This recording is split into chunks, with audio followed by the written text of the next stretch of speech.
भाई और बहनों, स्वागत करते हैं आपका टुडे ब्रेकिंग न्यूज की 10 बड़ी खबरों में, जहां आपको बताएंगे मौसम विभाग की चेतावनी, हो जाओ सावधान। 24 घंटे में भयंकर बारिश होने के मिले संकेत। साथ ही बड़ी खबर आ रही है, एसबीआई की नई स्कीम, लॉकडाउन में नहीं खाली होंगी किसानों की जेब। बड़ी खबर आ रही है, आपको बताएंगे यूपी ने मजदूरों को वापस लाना शुरू किया है। हरियाणा से 82 बसें लाई गई हैं, 2224 लोग आए हैं। और साथ ही बड़ी खबर आ रही है, गृह मंत्रालय ने जारी किया आदेश, शराब की दुकानों को लेकर बड़ा फैसला। आगे जानेंगे विस्तार से। साथ ही बड़ी खबर आ रही है, रोज 300 से ज्यादा कट रहे चालान, फिर भी तोड़ रहे हैं लॉकडाउन के नियम। आगे जानेंगे विस्तार से। आंधी बारिश से बढ़ी किसानों की चिंता, गेहूं को नुकसान। और साथ ही पेट्रोल डीजल को लेकर खुशखबरी, अब इतनी रह गई हैं कीमतें। दोस्तों, यदि आपने हमारे चैनल को सब्सक्राइब नहीं किया है तो लाल बटन दबाकर अभी सब्सक्राइब कर लें। चलिए शुरू करते हैं टुडे ब्रेकिंग न्यूज। बड़ी खबर निकल कर आ रही है, पेट्रोल डीजल को लेकर खुशखबरी, अब इतनी रह गई हैं कीमतें। पेट्रोल और डीजल की कीमतों को लेकर खुशखबरी है, क्योंकि इनमें किसी तरह का बदलाव नहीं हुआ है। 20 को पेट्रोल और डीजल दोनों के रेट स्थिर हैं। पेट्रोल का रेट 69.59 रुपए प्रति लीटर पर स्थिर रहा। जल का रेट भी 62.29 रुपए प्रति लीटर पर स्थिर रहा। जब से देश में लॉकडाउन शुरू हुआ है, पेट्रोलियम कंपनियों ने पेट्रोल और डीजल का रेट नहीं बदला है। सरकारी तेल कंपनियां कीमतों की समीक्षा करने के बाद प्रतिदिन पेट्रोल और डीजल के रेट तय करती है। इंडियन ऑयल, भारत पेट्रोलियम और हिंदुस्तान पेट्रोलियम दैनिक आधार पर 6 बजे से पेट्रोल रेट और डीजल रेट में संशोधन करती हैं और जारी करती रहती हैं। वैसे जब से लॉकडाउन शुरू हुआ है, तब से पेट्रोल और डीजल का रेट में कोई बदलाव नहीं हुआ है। नंबर 1, दिल्ली में 1 लीटर पेट्रोल की कीमत 69.59 रुपए है। वहीं 1 लीटर डीजल 62.29 रुपए प्रति लीटर पर है। कोलकाता में 1 लीटर पेट्रोल की कीमत 72.29 रुपए है। वहीं 1 लीटर डीजल 64.62 रुपए प्रति लीटर पर है। मुंबई में 1 लीटर पेट्रोल की कीमत 75.30 रुपए है। वहीं 1 लीटर डीजल 65.21 रुपए प्रति लीटर पर है। चेन्नई में 1 लीटर पेट्रोल की कीमत 72.28 रुपए है। वहीं 1 लीटर डीजल 65.71 रुपए प्रति लीटर है। खुदरा बिकने वाले पेट्रोल और डीजल के लिए जितनी कीमत आप भुगतान करते हैं, उसमें 55.5% पेट्रोल के लिए और 47.3% डीजल के लिए टैक्स चुका रहे हैं। दोस्तों, अगली बड़ी खबर निकल कर आ रही है, आंधी बारिश से बढ़ी किसानों की चिंता, गेहूं को नुकसान। अचानक बदले मौसम के मिजाज ने किसानों की परेशानी पर बल डाल दिए हैं।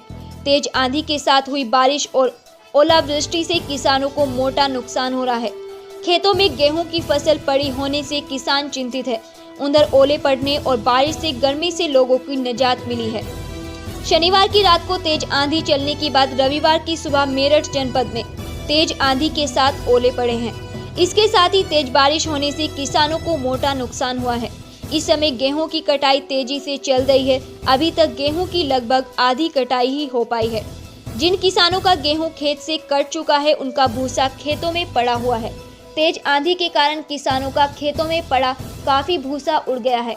इससे उन्हें मोटा नुकसान हुआ है, जबकि बारिश व ओले पड़ने से खेतों में खड़ी व कटी पड़ी गेहूं की फसल गोली हो गई है, जिसे सूखने में कई दिन लग जाएंगे। दोस्तों, अगली बड़ी खबर निकल कर आ रही है, रोज 300 से ज्यादा कट रहे हैं चालान, फिर भी तोड़ रहे हैं लॉकडाउन के नियम। छत्तीसगढ़ की राजधानी रायपुर के लॉकडाउन का उल्लंघन करने वालों के खिलाफ पुलिस लगातार कार्रवाई कर रही है। इसके बावजूद लॉकडाउन के नियम में उल्लंघन में कोई कमी नहीं आई है। रोज लोग नियम तोड़ते हुए घूम रहे हैं। कहीं बिना मास्क के घूम रहे हैं तो कहीं बिना हेलमेट के वाहन चलाते नजर आ रहे हैं। इसी तरह राशन दुकानें, बैंक और सब्जी बाजारों में सोशल डिस्टेंसिंग का पालन नहीं किया जा रहा है। रायपुर ट्रैफिक पुलिस ने 300 से ज्यादा वाहन चालकों का चालान काट रहा है। इनमें अधिकांश लोग बिना वजह के बाहर निकलने वाले हैं। इसी तरह थानों की पुलिस भी तो दुकानदारों के खिलाफ रोज कार्रवाई कर रही है।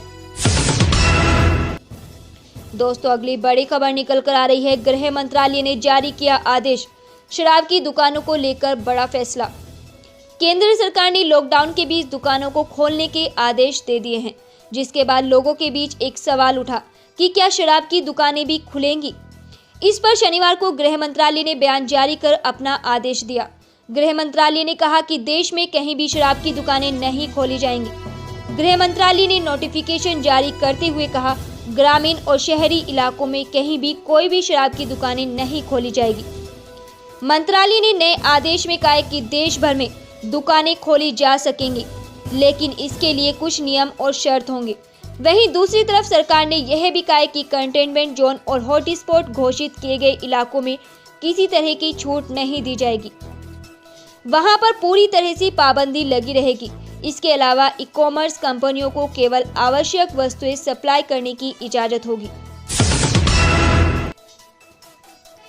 दोस्तों, अगली बड़ी खबर निकल कर आ रही है। यूपी ने मजदूरों को वापस लाना शुरू किया है।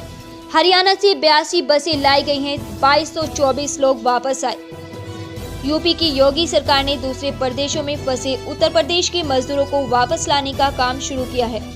हरियाणा से 82 बसें 2224 लोगों को आज उत्तर प्रदेश वापस लाया गया है। इन सभी को अभी क्वारंटाइन में रखा जाएगा। इसके बाद जांच पूरी होने के बाद ही इन लोगों को घर भेजा जाएगा। इन सभी मजदूरों के खाने की भी अच्छी व्यवस्था की गई है। मुख्यमंत्री के आदेश पर गांव में 15 लाख से अधिक रोजगार की व्यवस्था की जा रही है। प्रदेश के बाहर फंसे प्रदेश के कामगारों को लाने के काम पर शुरू हो गया है। हरियाणा से 82 बसों से 2224 लोगों को आज प्रदेश वापस लाया गया है। दोस्तों, अगली बड़ी खबर निकल कर आ रही है। एसबीआई की नई स्कीम, लॉकडाउन में नहीं खाली होंगे किसानों की जेब। महामारी से जंग जीतने के लिए देश भर में लॉकडाउन का सीधा असर सबसे ज्यादा मजदूरों, किसानों और कृषि से जुड़े लोगों पर पड़ा है। इन हालातों में अगर किसानों को पैसे की जरूरत पड़ जाए तो बिल्कुल भी घबराने की जरूरत नहीं है। स्थिति चाहे जैसी भी हो, रिजर्व बैंक ऑफ इंडिया की मल्टीपर्पज गोल्ड लोन स्कीम बेहद मददगार साबित हो सकती है। इसकी मदद से किसान अपनी वित्तीय जरूरतों को पूरा कर सकते हैं। इस स्कीम में कृषि से जुड़े लोगों को किफायती दरों पर लोन मिल सकता है। रिजर्व बैंक ऑफ इंडिया की मल्टीपर्पज गोल्ड लोन का सबसे बड़ा फायदा यह है कि इस स्कीम से लोन का आवेदन करने पर ग्राहक से कोई हिडन चार्ज नहीं लिया जाता है और आसानी से लोन मिल जाता है। वहीं इस तरह की लोन पर ब्याज दरें भी बहुत कम है। ग्राहक अपने रिपेमेंट शेड्यूल में परिवर्तन भी करवा सकते हैं। ये स्कीम देश में सभी ग्रामीण और अर्ध शहरी शाखाओं में उपलब्ध है। इस स्कीम के जरिए लोन लेने के लिए ग्राहक को सोने की ज्वेलरी को गिरवी के तौर पर रखना होगा। इसकी कीमत के आधार पर ही आपको कितना लोन मिल सकेगा ये तय होगा। दोस्तों, अगली बड़ी खबर निकल कर आ रही है। मौसम विभाग की चेतावनी, हो जाओ सावधान, 24 घंटे में भयंकर बारिश होने के मिले संकेत। ऐसे में मौसम का अनुकूल रहना बहुत जरूरी है। गर्मी के इस दौर में बढ़ते तापमान के बीच कई राज्यों में बारिश हो रही है।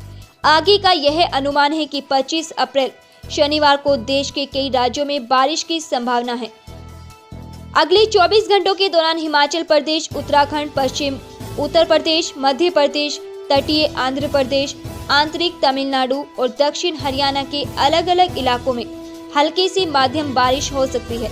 अगले 24 घंटे के दौरान उप हिमालय, पश्चिम बंगाल, सिक्किम, छत्तीसगढ़, तेलंगाना, केरल, दक्षिण आंतरिक और दक्षिण तटीय कर्नाटक के कुछ हिस्सों में हल्की से मध्यम बारिश संभव है। अगले 24 घंटों के दौरान गंगे, पश्चिम बंगाल, उत्तरी ओडिशा, मणिपुर, मिजोरम और त्रिपुरा के कुछ हिस्सों में मूसलाधार वर्षा जारी रहने की उम्मीद है। स्काई मेटर वेदर के अनुसार अगले 24 घंटों के दौरान हिमाचल प्रदेश, उत्तराखंड, पश्चिम उत्तर प्रदेश, उत्तरी पूर्वी मध्य प्रदेश, तटीय आंध्र प्रदेश, आंतरिक तमिलनाडु, दक्षिण हरियाणा में हल्की बारिश के साथ 1-2 स्थानों पर मध्यम वर्षा के आसार हैं। अगले 24 घंटों के दौरान उत्तर प्रदेश, उत्तर पश्चिम राजस्थान के कुछ हिस्सों में धूल भरी आंधी के साथ हल्की बारिश हो सकती है। विदर्भ और इससे सटे भागों पर एक चक्रवाती हवाओं का क्षेत्र बना हुआ है। इस सिस्टम से मराठवाड़ा, कर्नाटक और तमिलनाडु होते हुए कोमोरिन क्षेत्र तक एक ट्रक सक्रिय है। धन्यवाद।